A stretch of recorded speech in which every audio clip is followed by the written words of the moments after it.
Dozens of leaders from Arab and Muslim countries gathered in Riyadh on Saturday for a joint Islamic-Arab summit to discuss the Israel-Gaza war. They called for an immediate end to military operations in Gaza and declared that Israel bears responsibility for crimes against Palestinians. The Middle East has been put on edge since Hamas fighters rampaged into Israel on October 7th, killing 1,200 people. Israel has escalated its assault on Gaza, where over 11,000 people had been killed as of Friday, 40% of them children, according to Palestinian officials. Crown Prince Mohammed bin Salman, Saudi Arabia's de facto ruler, hosted the summit as the kingdom has sought to exert its influence to press the United States and Israel for an end to hostilities in Gaza. In an address to the summit, Prince Mohammed said the kingdom affirms its condemnation and categorical rejection of its barbaric war against our brothers in Palestine. Palestinian President Mahmoud Abbas said Palestinians are facing a genocidal war and called on the United States to end Israeli aggression.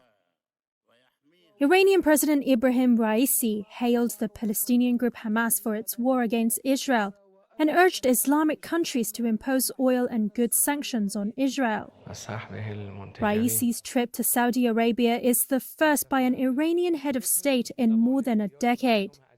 Tehran and Riyadh ended years of hostility under a Chinese-brokered deal in March.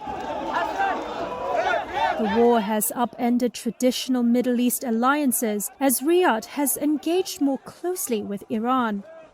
It has pushed back against U.S. pressure to condemn Hamas and put on hold its plans to normalize ties with Israel. Qatar, where several Hamas leaders are based, says it is seeking to mediate the release of Israeli hostages and hopes a humanitarian truce would be reached soon.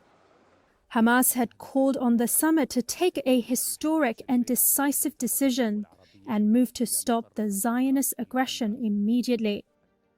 Arab foreign ministers were divided, however. Some countries, led by Algeria, called for a complete cut in diplomatic ties with Israel, two delegates told Reuters. Other Arab countries pushed back.